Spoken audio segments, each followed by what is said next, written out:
అనంత కరుణామయుడు అపార కృపాశీలుడైన అల్లాహ్ పేరుతో ప్రారంభిస్తున్నాను. సూరే అర్-రెహమాన్ 1వ వరకు 18వ వివరణ. ఇది మహా గొప్ప వరప్రసాదం. అల్లాహ్ సూర్యుని ఉదయాస్తమయాల ఈ నియమాన్ని నిర్ణయించాడు. దీని మూలంగానే పంటలు, ఋతువుల పరివర్తనలు నియమబద్ధంగా రూపొందుతూ ఉంటాయి.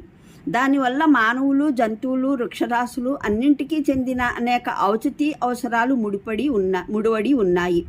అదేవిధంగా ఆ పరమప్రభు కారుణ్యం, పోషణాగుణం, వివేచనల వల్లనే ఆయన ఏ సృష్టి రాశులనైతే నేలపైన పుట్టించాడో వాటి ఆవశ్యకతల్ని దృష్టిలో పెట్టుకొని తన సృష్టి మహిమ చేత ఈ ఏర్పాట్లు చేసి పెట్టాడు. వివరణకు చూడండి ఖురాన్ అవగాహన సంపుటి 5:25 అల్-ఫుర్ఖాన్ పాదసూచి 68. మూలంలో మర్జాన్ అన్న పదం ప్రయోగించబడింది. ఇబ్ను అబ్బాస్, ఖతాదా, ఇబ్ను జైద్, జహక్ రహముల్లాహ్ ప్రకారం దీని ఉద్దేశం చిన్న చిన్న ముత్యాలన్నది. హజరత్ అబ్దుల్లా బిన్ మసూద్ రజీ ప్రకారం ఈ పదం అరబీలో గవ్వలకు ప్రయోగిస్తారు. మూలంలోని పదాలు యఖరుజు మిన్హుమా, ఈ రెండు సముద్రాల నుండి వెలికి వస్తాయి అన్నవి. ఈ రెండు సముద్రాల నుండి వెలికి వస్తాయి అన్నవి ఆక్షేపకులు దీన్ని ఆక్షేపిస్తారు. ముత్యాలు, గవ్వలు కేవలం ఉప్పు నీటిలో మాత్రమే లభిస్తాయి కదా, అలాంటప్పుడు మంచినీటి నుంచి, ఉప్పు నీటి నుంచి ఇవి వెలువడతాయని అంటారేమిటి అని ప్రశ్నిస్తారు. దీనికి సమాధానం, సముద్రాలలో మంచినీరు, ఉప్పు నీరు రెండు విధాల నీరు ప్రోగవుతుంది. అందువల్ల ఈ రెంటి సంచయనం నుంచి ఈ వస్తువులు వస్తాయన్నా లేదా ఈ రెండు నీళ్ల నుంచి వస్తాయని అన్నా ఒక్కటే. మరిన్ని పరిశోధనల తర్వాత ఈ వస్తువుల పుట్టుక సముద్రం అడుగులో మంచినీటి ఊటలు ఉబికే చోట జరుగుతుందని రుజువైన ఆశ్చర్యం లేదు. వీటి పుట్టుకలోను పోషణలోను రెండు విధాల నీళ్లు ప్రోగవడానికి ఏదైనా సంబంధం ఉన్నట్టు కూడా రుజువు కావచ్చు. బహ్రెయిన్లో అత్యంత ప్రాచీన కాలం నుంచి కూడా ముత్యాలు తీయబడుతున్నాయి. అక్కడ ఆ జలసంధి అడుగుల్లో మంచినీటి ఊటలున్న విషయం అయితే రుజువయ్యే ఉంది. ఇక్కడ కూడా ఆలా అన్న పదంలో సృష్టి సామర్థ్యపు కోణం ప్రస్ఫుటమై ఉన్నప్పటికీ వరప్రసాదాలు, ఉత్తమ గుణాల కోణం కూడా గోప్యమై లేదు. సముద్రం నుండి ఈ విలువైన వస్తువులు వెలికి రావడం దేవుని సృష్టి మహిమే అయినా పోషణ మహిమ వల్లనే సౌందర్యాభిరుచి, అలంకరణాసక్తి ఆయన తన సృష్టి రాశిలో ప్రసాదించాడు. ఆ సృష్టి రాశి కోసం, దాని ఆసక్తి, అభిరుచుల సంతృప్తి కోసం రకరకాల సొగసైన వస్తువులు ఆయన తన ఈ ప్రపంచంలో సృజించాడు. అంటే ఆయన సృష్టి వల్ల రూపొందాయి. ఆయనే మానవునికి ఈ సామర్థ్యం అనుగ్రహించాడు. అతను సముద్రాలను దాటి వెళ్ళడానికి నౌకలను నిర్మించాడు. నౌకల నిర్మాణానికి కావలసిన సామాగ్రిని భూమిపైన పుట్టించినవాడు ఆయనే నీటిని నియమబద్ధం చేశాడు. ఈ నియమాల మూలంగా అగ్రహోదగ్రమైన సముద్రాలపైన కొండల్లాంటి నౌకలు పయనించడం సాధ్యమైంది. ఇక్కడ ఆలాలో వరప్రసాదం ఆయన మహోపకార కోణం ప్రస్ఫుటమై ఉంది.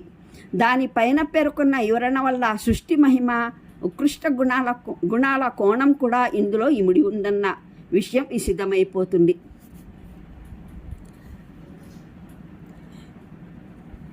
26 నుంచి 45వ ఆయత్ వరకు 2వ రుకు.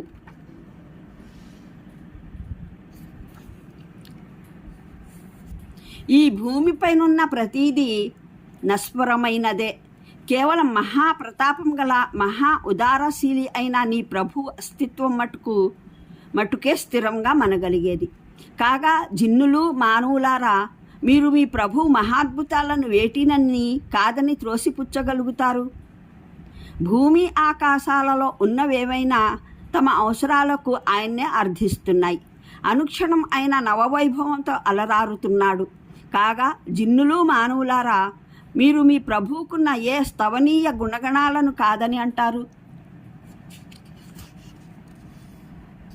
భూమికి భారమైన వారలారా, ఆనతి కాలంలోనే మేము అన్నీ ముగించుకొని మీ విచారణ కొరకు సన్నిధులమవునున్నాము.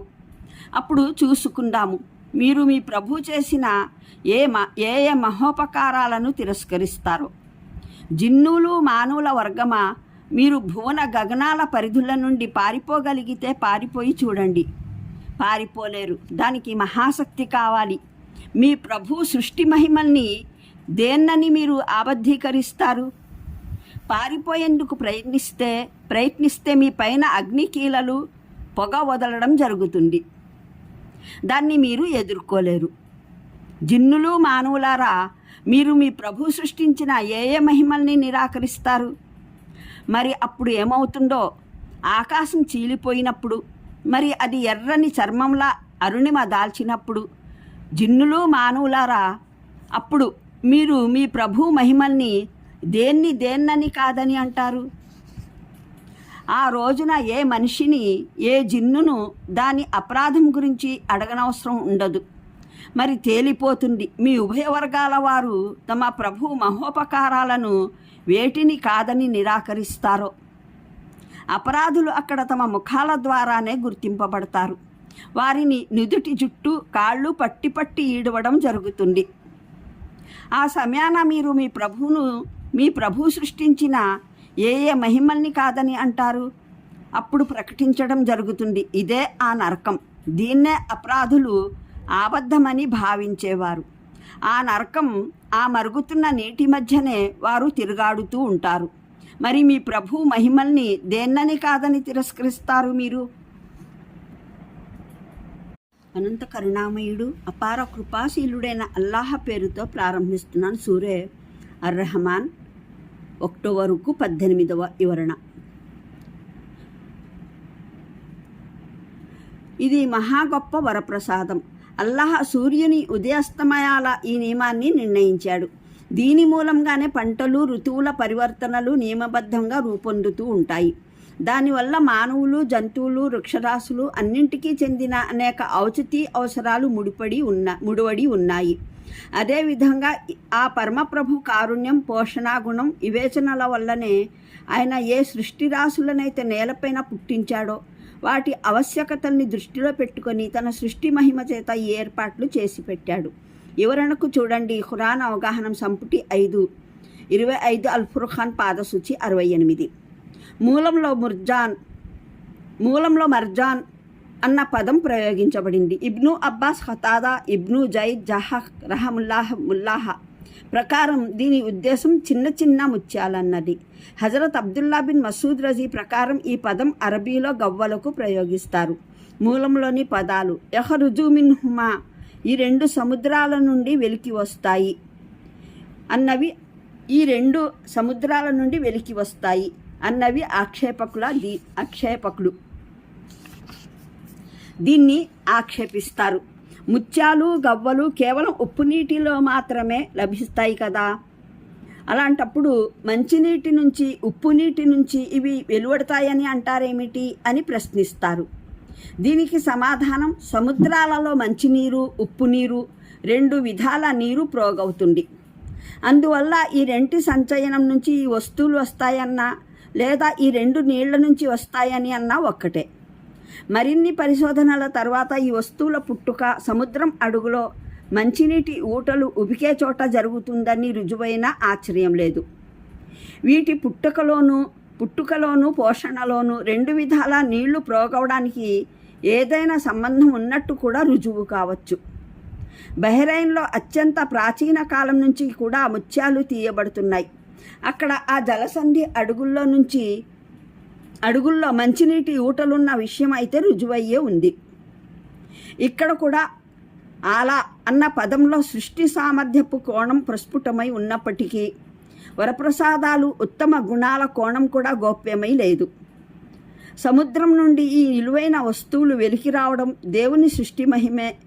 అయినా పోషణ మహిమ వల్లనే సౌందర్యాభిరుచి, అలంకరణాసక్తి ఆయన తన సృష్టి రాశిలో ప్రసాదించాడు. ఆ సృష్టి రాశి కోసం, దాని ఆసక్తి, అభిరుచుల సంతృప్తి కోసం రకరకాల సొగసైన వస్తువులు ఆయన తన ఈ ప్రపంచంలో సృజించాడు. అంటే ఆయన సృష్టి వల్ల రూపొందాయి.